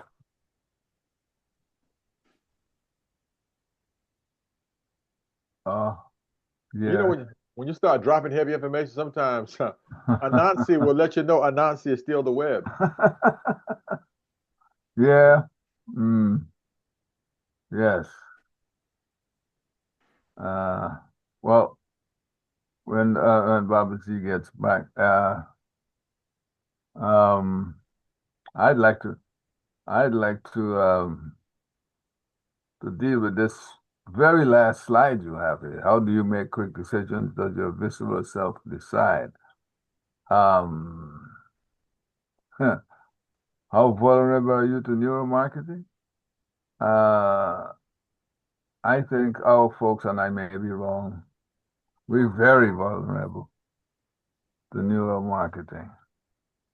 For as long as I can remember, the ads that came on, for instance, let's say coming from Giant Supermarket or Pepsi Cola or Coca Cola or one of those, every single day, 3 or 4 times, you're constantly bombarded with telling you to buy, buy, buy. And today, if we look, well, we can also put those fast food joints. And who are the people who are mainly consuming this stuff? Even breakfast in the morning, they're Baba, having teach. soda. Yeah, teach, Baba. Yes, sir. That's all by design, which is confusing the hell out of your damn body's ability to maintain a state for you to stay healthy. That's why we have so many folk with diabetes. Does anybody have a question or comment? I put this here to let you know that Egyptians knew that you could live without this part of the brain. But they knew that way back then. But nonetheless, I'm trying to see if you guys have any comments or questions, and that's why I wanted to pause to let you know, because unfortunately today a lot of us don't realize that we have a computerized human interface program that's overriding what our brains would ordinarily do. And they're really, like when I told you about Sister Croak, right? I mean, just think, they take our most knowledgeable geniuses. Now, I haven't got a clue how much money that sister makes at Google, but if she's making less than $700,000 a year, and I don't mean this with any kind of derogatory intent, but that sister's genius is being pimped. Are you feeling me? It's being pimped. It's like the little Pillsbury Doughboy. I think the sister that developed him, I think they paid her $40,000 a year. So I'm digressing to make a point. We don't value our own people enough to know who they are until they cross over. And then when you cross over, it's kind of like that joke that Muhammad Ali told. He said, I don't want no milk and honey in heaven. And by the way, milk and honey has something to do similar to the colostrum that comes out of a woman's breast when she has a child, and also the rise of the mana in your body when you become conscious. It goes up into the top part of your brain, and it's called colostrum, and that's where they got that stuff from about Santa Claus, right? You know, it relates to you having consciousness to come back into the light. But I don't want to take you too far into that, but I just want you to know that if you have comments or questions, feel free to share your comments or your questions. And your comments or questions, it doesn't mean I have to answer. You can ask them to anybody in the audience, right? And the brother just, that neuromarketing is basically like brain pimping. But I think part of it is because we also don't have a sense of, or we don't spend time thinking about what energy actually is. And the reason why I bring that up is because that's one of the things that we don't understand, the reason why people fear death. Yeah. Because they see it in the Euro sense as an ending, as opposed to a transition of energy from one phase to another. You were too right. Yeah, what Mama said tonight is true. One of the things we need to figure out, how do we introduce African spiritual sciences into our general population, so they can understand that the science and spiritual science is one and the same. But the Europeans like to, quote unquote, separate those sciences to keep control of people in mass. Because even if you look what's happening over in Africa and the Congo, with all those other countries kicking the Europeans out, and they actually finally developed their own infrastructure. And the Europeans right now, they're going through a massive economic discourse because the Africans literally had cut them off with pimping their resources. Oh yeah, and I know the brother you're talking about in particular. Not just him, but you know, the sister from Namibia has joined forces with them. She's the president. And she's sharing like body and consciousness. I heard her speak, I think it was yesterday. And basically her cabinet is predominantly female. And one of the questions that was asked she was at the University of Pennsylvania, was that purposefully done? And she said, no, what she did was approach her decisions based upon skills, the skills that she was looking for particular positions, and did not realize that she had ended up with as many females until after the skill decision had been made. So, but I'm saying, Baba, what you're talking about in terms of African spiritual sciences, I was just thinking about it because in many instances, what has happened as we have embraced them, particularly in the United States, not necessarily in other parts of the Western Hemisphere, we have tended to try to take the spiritual systems and cloak them and understand them through a Eurocentric view of Christianity. And in so doing, we have limited the understanding of many of the symbols, as Baba is showing us here in the various slides that he has done in terms of explaining the symbolism that our people have left for us to know and understand. But because we're looking at it in a different way, we have limited what those spiritual sciences can help us do. That is so profound what you're saying, sister. I mean, it's absolutely profound, because the European model says if we can't see it, we can't measure it, they'll imply that it doesn't exist. But if they can't convince you that it doesn't exist, they'll play Stevie Wonder's song, Superstitious, right? Yeah. When you believe in things you don't understand, you will suffer. And a lot of those things are intimately tied to you being superstitious. You follow me? Yes, it's your intuition. And matter of fact, that's one of your most sophisticated senses that I was just telling you a little while ago about your Bluetooth. Right. We don't use it anymore, and we don't use. It's like if you don't use anything, I usually tell people, look at your metatarsals. I mean your toes, right? And look at the smallest toe on your foot. Your great toe is what's critically important for you to have balance and mobility and be agile when you're upright. that little toe, I mean, it may have a function, but it doesn't have a lot to do with your coordination. You follow me? So if you don't use it, it will atrophy. And if your pineal gland is being bathed in tap water on a regular basis that's fluoridated and eating junk foods and being locked down, I mean, you're not going to grow. And that's why people that claim and thought they love each other, when their chakras bloom, they outgrow each other. They grow in different directions. But because the European models told them, like, I don't believe y'all were together for 35 years and you all separated. Why you separate? But some dumb ass melanin dominant people will go, we got to go to court and do this. You need to make the damn decision on your own and say, look, okay, listen, we haven't got to be, quote unquote, paying all this money to these attorneys. You go your way, I'll go my way. And if we have any kind of respect and maturity, we still help each other out. Right. But that's not what happens. Hollywood gets inside our heads. You know, one of the things that I'm a little not disturbed about, but I find is very distracting. We oftentimes go to entertainers to tell us how to handle our affairs. You know, I mean, really. I mean, like, No, I'm laughing because I'm looking at, as we've looked at as we look at politics, folks have gone to entertainers to be able to market themselves. Because the people, the masses, when you actually had the sheep down here at the bottom, will follow that entertainer because that's what they do on. I mean, you know, like what you were saying, we know the energy level of music, of colors, and so on and so forth. And those things are used to help to keep us as sheep.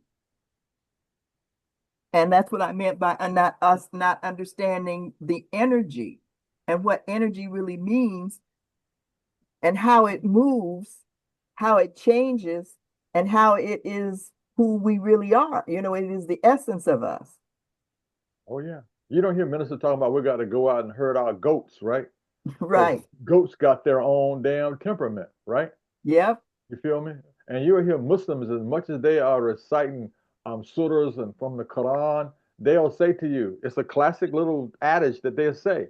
They'll say, believe in Allah, but tie up your camel. You follow me? Yes. It's some fundamental things that you need to do. But see, what happened with us as a people is we are easily distracted. I had a slide, and it was a sister dressed up really nice in hot pants, and she was washing a person's brain. And that slide is called being brainwashed, right? Because you're too busy looking at that lady, and then you finally realize that she's washing someone's brain, right? And that's what our music or noise that we're listening to now. We're getting brainwashed. And the pictures we see, Baba, Yes. in those videos. Oh, no doubt. They tied together. Yeah. Absolutely. You could have to realize is that a lot of lyrics, the spoken word and the written word, and even the movies is like spiritual wordsmithing. Of course. The three together. Yes. Because back in the 1960s, there was a book, Harvard study, and they did an entire study of the music industry from the 50s, 60s, and 70s.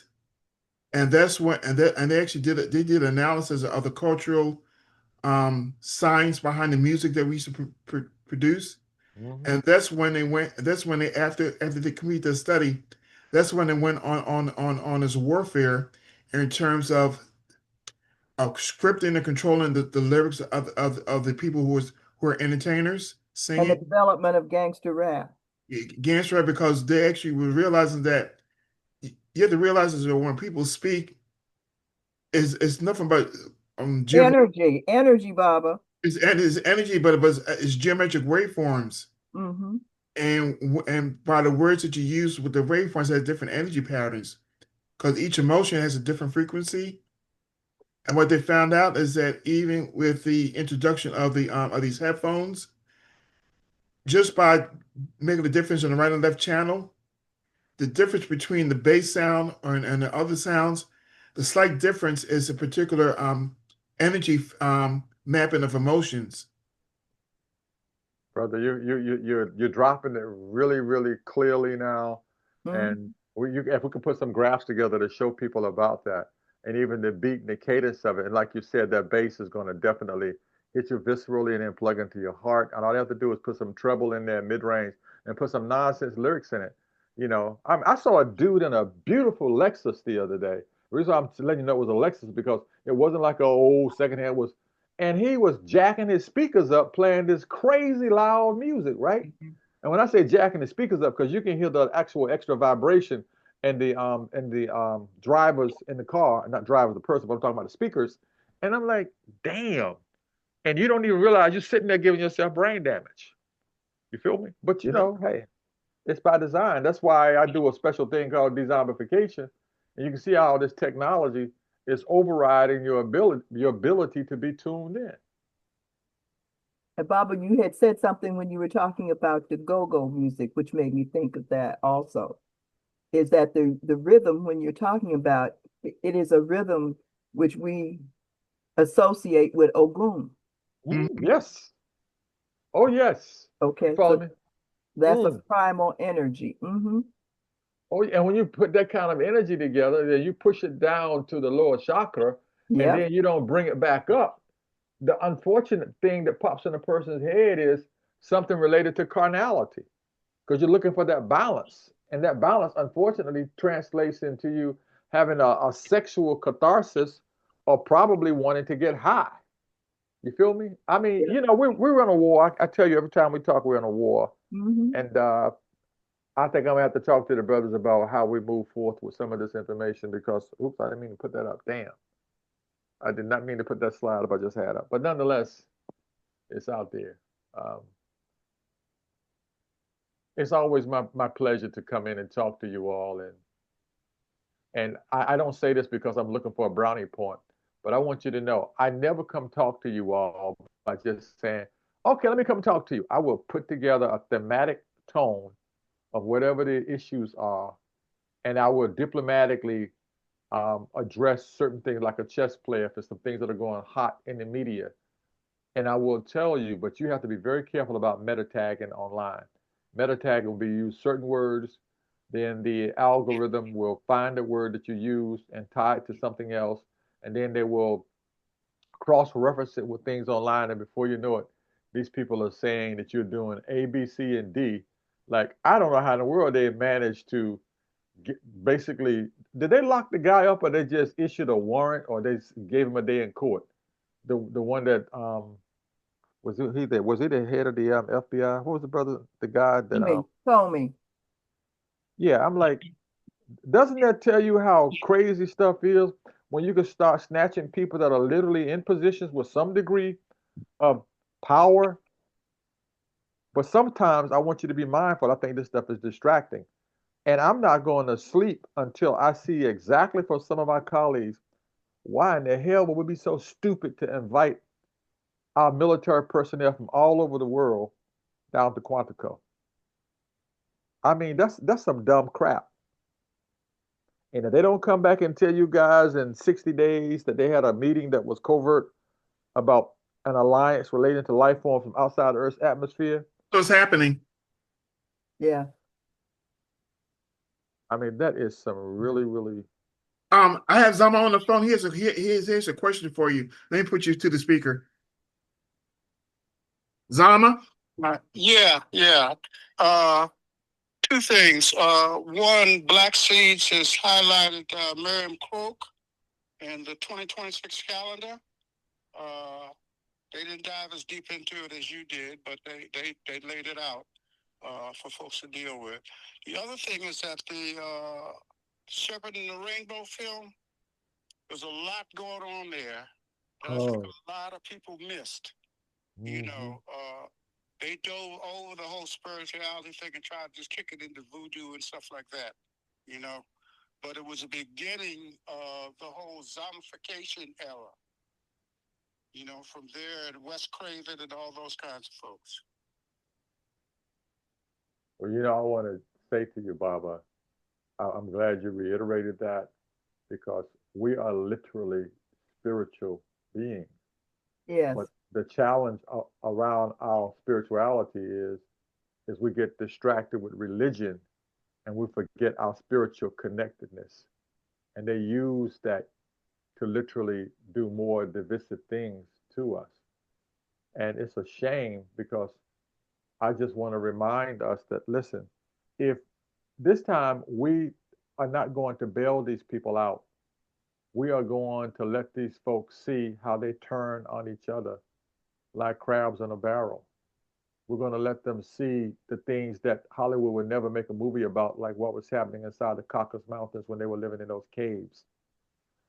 We are not going to take a deep dive into explaining why dog is man's best friend. You're not going to get that from some African, you feel me? Of some First Nation person or some island Polynesian person. You know, maybe when the holidays roll around, we can take a dive and I can share some things with you guys about i.e. Samaria, and some things about what they refer to as Atlantis, and let you know that a lot of the truths that relate to who we are, vanilla people have turned it into mythology. And that's what colonizers do. They will take your true narrative of who you are and say it's myth or an old wives' tale, and superimpose all of their garbage onto your narrative while they rip all your resources away. It's like what happened to the bull elephant. You remember when the elephants used to be able to tell the young elephants what to do, but vanilla people began to take all the tusks, the ivory from the elephants. And probably about 45 to 52 years ago, National Geographic did a special about what was happening to the young elephants when the bull elephants had been killed. And the elephants formed gangs. Right. And A started lot. terrorizing.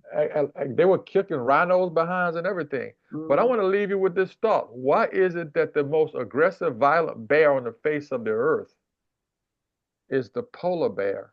Yes. But it's the white bear that you don't hear anything about how aggressive it is. That damn bear will come inside of your home. You feel me? And you can have your firearm. And you know that damn great white shark? That term, great white shark? So here's my last joke I always tell people around the holiday season. What's so wonderful about a white Christmas when you can't drive in that damn snow? You feel me?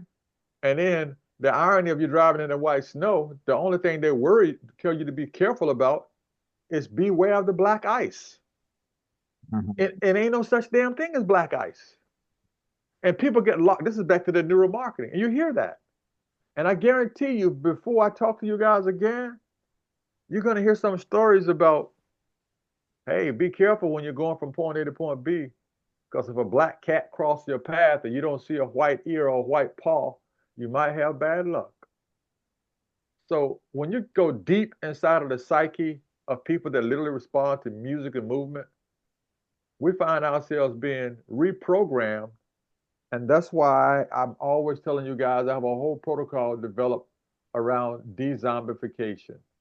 Because, brother, we in some deep, deep stuff, man. This crap is it's above your waistline. This stuff is above your heart line. I mean, we're in some deep stuff. And we don't need to just wake up one day and say, damn, did you hear what happened? Damn, I don't believe they would do that. One of the rules in the martial arts when I was studying a long time ago was always expect the unexpected. And when you expect the unexpected, no one will catch you off guard. So people, put these words in your vocabulary. Thank you. Money, mayhem, melanin, and mass population control should be woven into Marvin Gaye's song, What's Going On? Yes. Thank you, Dr. Koko. Once again, we have had that lesson that it's too expensive to pay for because there's so much that's coming towards the mind of the African. To de-zombify it's critical that we continue this because, as I mentioned earlier about the neuromarketing and how we are bombarded on a daily basis the same thing over and over. So much so that whatever comes from this hegemonic way of giving our people the mindset that they don't belong and that they must follow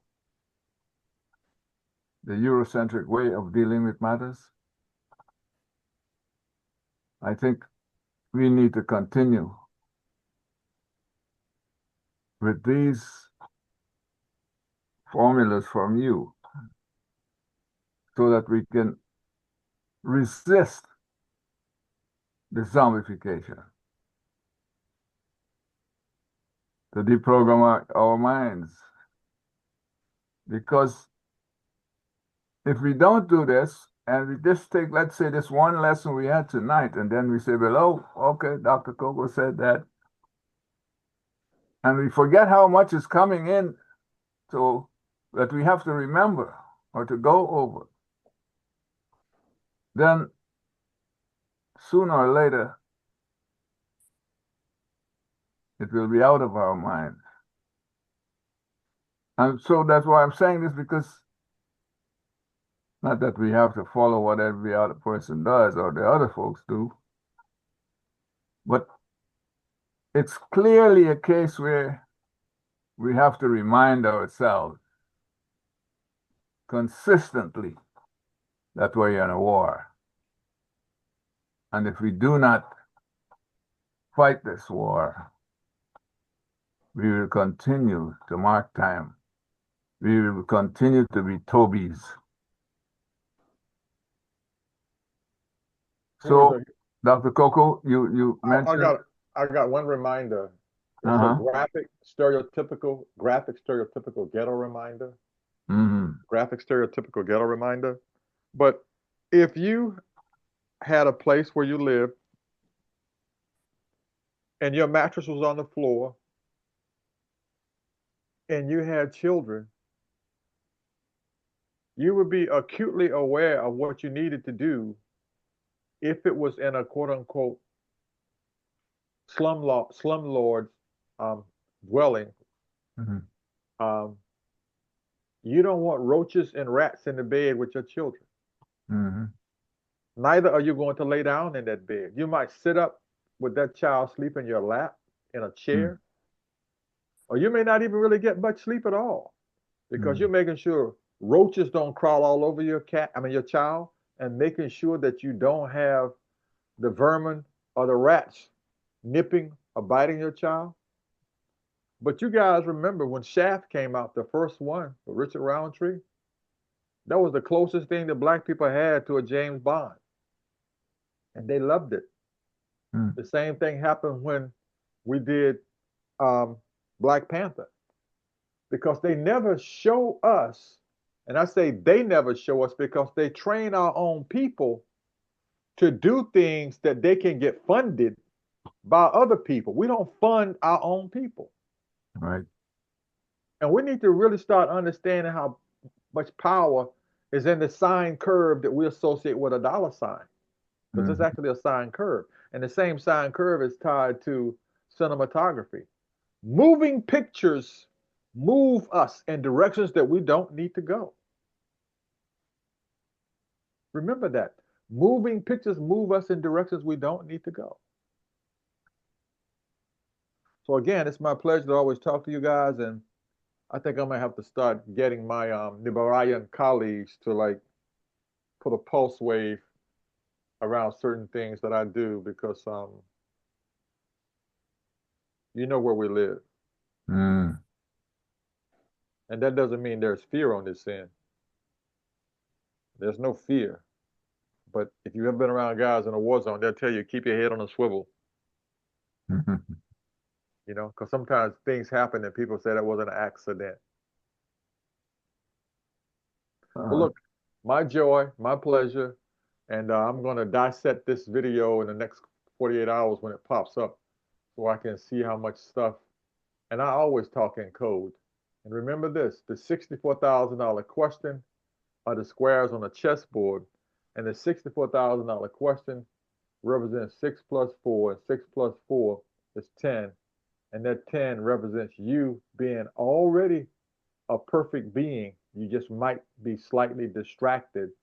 Therefore, the distraction presents a lot of flaws in your person, and you don't even see how perfectly well made you are because people are constantly chipping away at your identity. You mentioned doing something during the holidays or before the holidays. Putting together a, I don't know if it's Yeah, we can, exactly what, I don't we can recall. talk about it. We do need to have a panel, bro, somewhere. We need to have a panel with some people.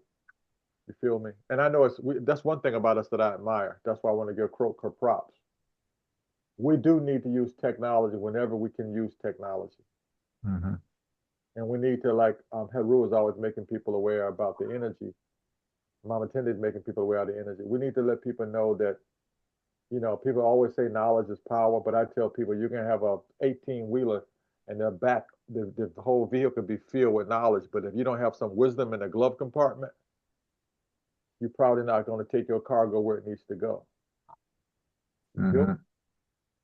It's got to be some wisdom somewhere around. Indeed.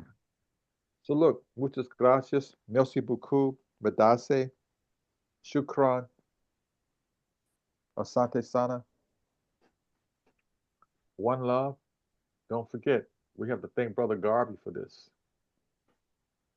Yes, indeed. One love. And I must remind people that this Freedom Friday Forum will be, well, I think it's already on YouTube, and it was streamed on Facebook. And for reference, you can go back to it. And as you experienced here this evening, there's a whole lot of stuff that you probably cannot retain in this one moment. And you would need to read. I know I have to go back. There's a lot of stuff there that I know need to deal with. So I'm saying to you, be mindful that when Dr. Koko comes on here, he is not charging us anything. He is giving from his heart. And this knowledge needs to get around several other people, not just those of us who are online with the Zoom. And that is why we have it on Facebook, and that is why it's on YouTube, because we know that it's not just tonight that is important, that these messages that we're getting goes around the world. It's universal in its extension. And therefore, we must make sure that we maintain it. And that is why we would like you to support Division 330, because, you know, we do have to deal with our Zoom costs and our Facebook and everything else. So, in promotions and etc. So don't let this thing slide, and don't allow this education we're getting to dissipate among others when it is supposed to be embellished in our minds here, embellish our thought process so that we can understand who we are, express our identity as we move among others. We will do it with pride and functionality as African people. Thank you very much for being on this with us. I am Baba Mosi, and we're here with Baba Congo as co-host. I thank you, Brother Heru, and I thank everyone else for being here with us. Most of all, I appreciate you, Dr. Koko. And I will close with our motto, the motto of the UNIA-ACL. One God, one aim, One aim, one destiny, one destiny, and for us here in the modern times, one Africa. one Africa. It should be our aim. Thank you very much. Brother Heru?